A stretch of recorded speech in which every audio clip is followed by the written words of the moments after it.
こんにちは。私はビッグトリアです。それは私のプレゼンテーションです。よろしくお願いします。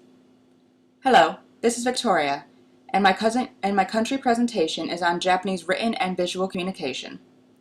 Many people assume that if you speak a language, then you know everything about every culture in which the language is spoken. While spoken language will allow you to interact with the people of a culture, it should be used in addition to several other forms of communication. The written and visual communication of a culture can give strong insight into the values and history of the nation, two aspects that are critical when trying to understand a culture, but not necessarily verbally obvious. Written communication is often more difficult to understand if you are a non-native speaker, especially when the language is not from the same family as your native tongue. Where verbal communication allows you to use the nonverbal communication and tone fluctuation of the speaker, as well as the language, the written word has nothing but itself. The Japanese written language is considered to be, like its spoken counterpart, extremely difficult to understand.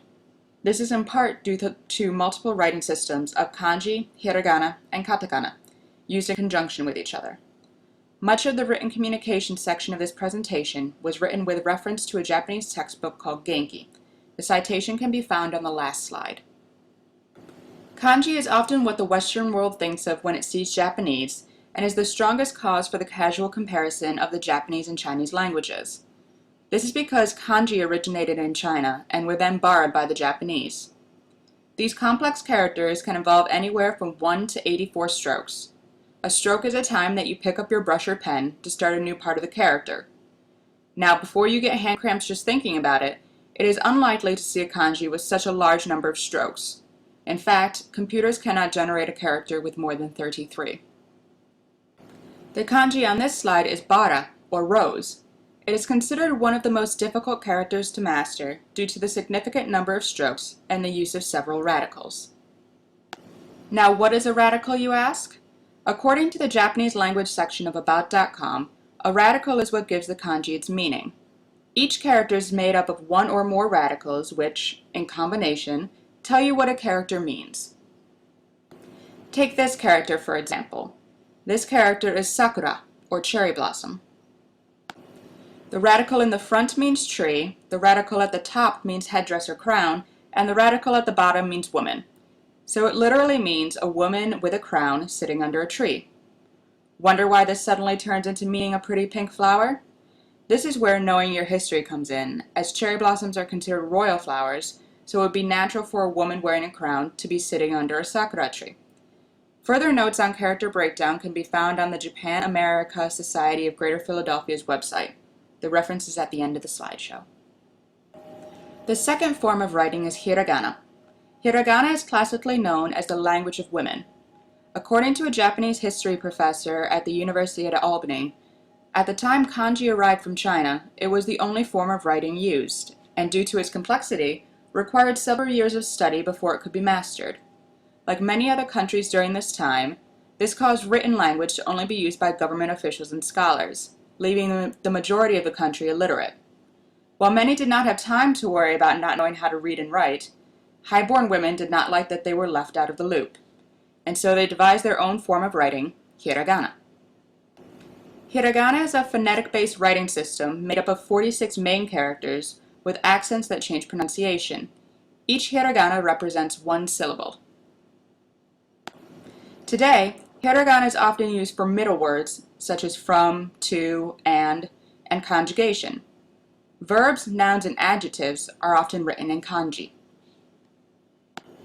In a recent conversation with my former host sister Keiko, she mentioned that in elementary schools there, where kanji is being introduced for the first time, small hiragana is often written above the characters, sort of like subtitles to aid students in learning the pronunciation. To demonstrate hiragana, take this character, hataraku, or to work, which changes from one meaning-based kanji at the top to 4 phonetic-based hiragana at the bottom, ha, ta, ra, ku. According to the Random House Japanese English Dictionary, both have the same meaning, but one is significantly easier to write. Katakana is the last form of writing, and, like hiragana, it is phonetic-based. It is used to write out foreign words in their native pronunciation, though I use the term native pronunciation very loosely. These are katakana characters pronounced terebi. Any idea what they mean? If you guessed TV, then you're right. I told you the term was used loosely. Now that you are an expert on hiragana, katakana, and kanji, let us move on to visual communication. First, I would like to show you all a short video.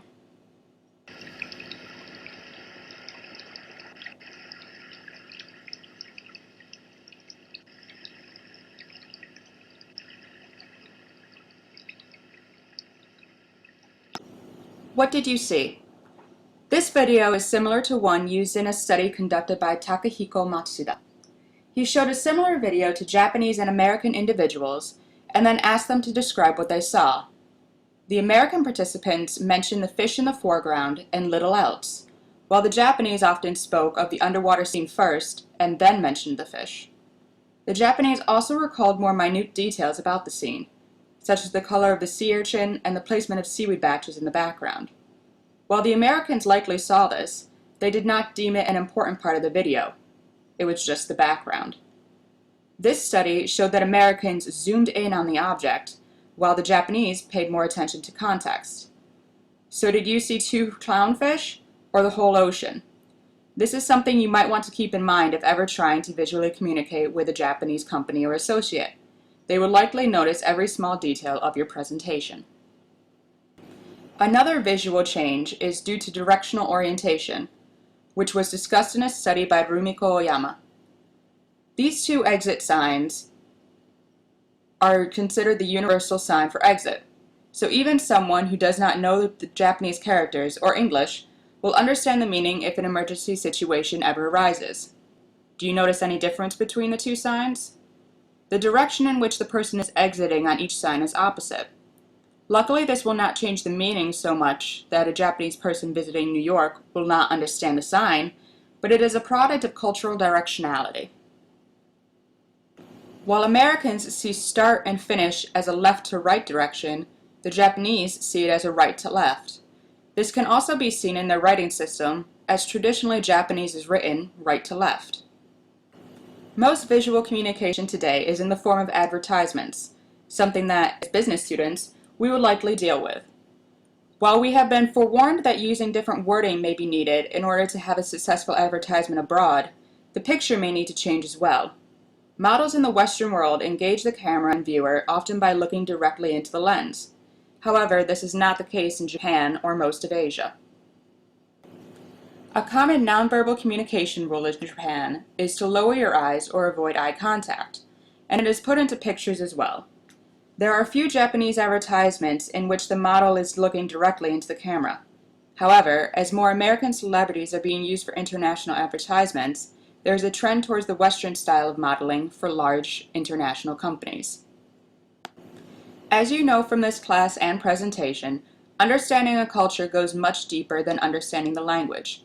You must have an understanding of all aspects of communication in order to prevail in the ever-globalizing business world. Here are the sources used in my presentation.